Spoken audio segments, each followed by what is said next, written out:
పశ్చిమ బెంగాల్ రాజకీయాలు మీ అందరికీ తెలిసిందే. మమతా బెనర్జీ గారు ఏదైనా మీటింగ్ పెడితే ఉన్నటువంటి ఎమ్మెల్యేలు ఎంపీలు ఎవరు రావడం లేదు. ఎందుకు రావట్లేదు అనేది ఇప్పటి వరకు చాలా మందిలో కాస్త క్లారిటీ తక్కువ ఉంది. ఎందుకు రాదు? ఆ పార్టీ అధినేత్రి మీటింగ్ పెడితే ఎమ్మెల్యేలు ఎంపీలు రాకపోవడం ఏంటి, కారణం ఏంటని అనుకునేవాడు. విషయం ఏంటంటే, ఎవరైనా మీటింగ్కి వస్తే ఒరే బాబు రాజీనామా చేయండిరా మీ పదవికి, అక్కడ నుంచి నేను పోటీ చేస్తారా, ప్లీజ్ రా నేను గెలుస్తారా, మిమ్మల్ని రాజకీయాల్లోకి నేను తెచ్చాను కదరా, ఈ మాత్రం హెల్ప్ చేయలేరా అని చెప్పి వాళ్ళని టార్చర్ చేస్తుంది. కారణం ఏంటంటే ఈమె ఓడిపోయింది 2 నియోజకవర్గాల్లో, 2 చోట్ల పోటీ చేసింది, 2 చోట్ల ఓడిపోయింది. మరి ఇప్పుడు ఆమెకు పదవి లేదు. పదవి లేకపోతే ప్రభుత్వం ఆమెను పట్టించుకోదు. కనీసం ప్రతిపక్ష నేతగా కూడా గుర్తింపు లేదు. ఎందుకంటే ప్రతిపక్ష నేత గుర్తింపుని రితబ్రత బెనర్జీ కొట్టేశాడు. అసెంబ్లీకి లేఖ రాశాడు, 60 మంది ఎమ్మెల్యేలతో ఆయన కుమ్మక్కైపోయాడు. ఆ ప్రతిపక్ష హోదా కూడా ఆయన కొట్టేశాడు. ఈ పార్టీ గౌరవం లేదు, ప్రతిపక్ష నేతని నియమించేటువంటి రైట్స్ కూడా లేకుండా ఇప్పుడు మీటింగ్ పెట్టేసి ఆమెకు ఫేవర్గా ఉండేటువంటి ఎమ్మెల్యేలు ఎంపీలు ఎవరైనా ఒప్పుకుంటే వాళ్ళని రిజైన్ చేయించి అక్కడ నుంచి ఏం పోటీ చేసి గెలవాలనేది ఏం బాధ, ఏం ఆలోచన, ఏమో కుట్ర. ఈ కుట్రని వీళ్ళంతా తెలుసుకున్నారు.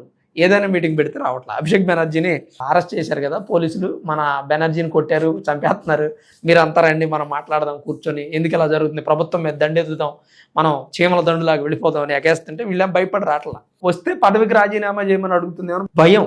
అయితే ఇప్పుడు వీళ్ళందరూ ఇలా ఉంటే యూసుఫ్ పఠాన్ మీ అందరికి ఐడియా ఉంటుంది, మాజీ క్రికెటర్.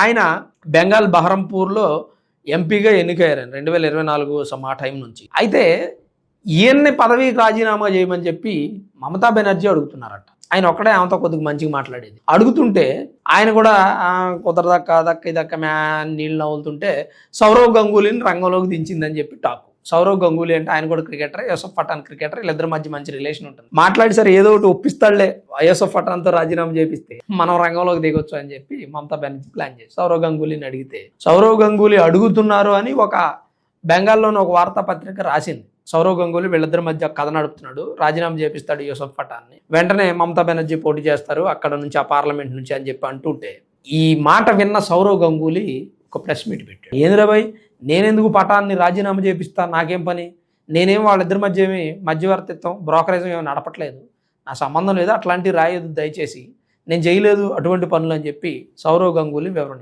అసలు మమతా బెనర్జీ పదవి మీద వ్యామోహం ఎంత ఉందో అర్థం చేసుకోవడానికి ఇది చిన్న ఎగ్జాంపుల్. ఇప్పుడు మీరు గెలవలేదు, 2 చోట్ల పోటీ చేశారు, నందిగ్రాము, భవానీపూర్, 2 చోట్ల మీ మీద సువేంద్ర అధికారి పోటీ చేశాడు, మీరు 2 చోట్ల ఓడిపోయారు, ఆయన 2 చోట్ల గెలిచాడు. ఆయన నందిగ్రాము భవానీపూర్ దేనికి రిజైన్ చేయాలనే డైలమాలో ఉన్నప్పుడు భవానీపూర్ నుంచి కూడా నందిగ్రామం రిజైన్ చేశాడు. ఏమేమంటారంటే భవానీపూర్కి రిజైన్ చేయండి, నేను పోటీ చేస్తాను, మీరు నందిగ్రామంలో ఉండండి అని సువేంద్ర అధికారికి కూడా కబురు పంపారంట. వీళ్ళిద్దరి మధ్య ఎంత రైవలరీ ఉంటుంది, ఆయన బీజేపీ ఏమి టీఎంసీ, అసలు మాట్లాడుకోవడానికి కూడా కుదరనటువంటి పరిస్థితి. కానీ అలాంటిది కూడా, దానిని కూడా అధిగమించి బీజేపీ ముఖ్యమంత్రికి కూడా కబురు పంపించే స్థాయికి వచ్చిందంటే అధికార దాహం ఎంతలా ఉందో అర్థం చేసుకో. అధికారం లేకపోతే మైండ్ పనిచేయదు. అలాంటి మనిషి బీజేపీ పార్టీ వాళ్ళనే రిజైన్ చేయమని అడిగిన మనిషి తన పార్టీ వాళ్ళని అడగదా? అడిగిద్ది. మనకి ఇందులో ఎలాంటి డౌట్ లేదు. యూసుఫ్ పఠాన్ రిజైన్ చేయమని అడిగితే అతను స్పందించకపోవడంతో సౌరవ్ గంగూలీని రంగంలోకి దింపారు అని బెంగాల్ రాసిన వార్తాపత్రిక మీద మీ అభిప్రాయం ఏంటి? నిజంగా ఈ సౌరవ్ గంగూలీ వీళ్ళిద్దరి మధ్య బ్రోకరేజం చేస్తాడా, చేసే అంత ఉందంటారా ఈ రాజకీయాల్లో? ఆయన పట్టించుకొని రాజీనామా చేయించి మమతా బెనర్జీని గెలిపించే ప్రయత్నం జరిగిద్దా?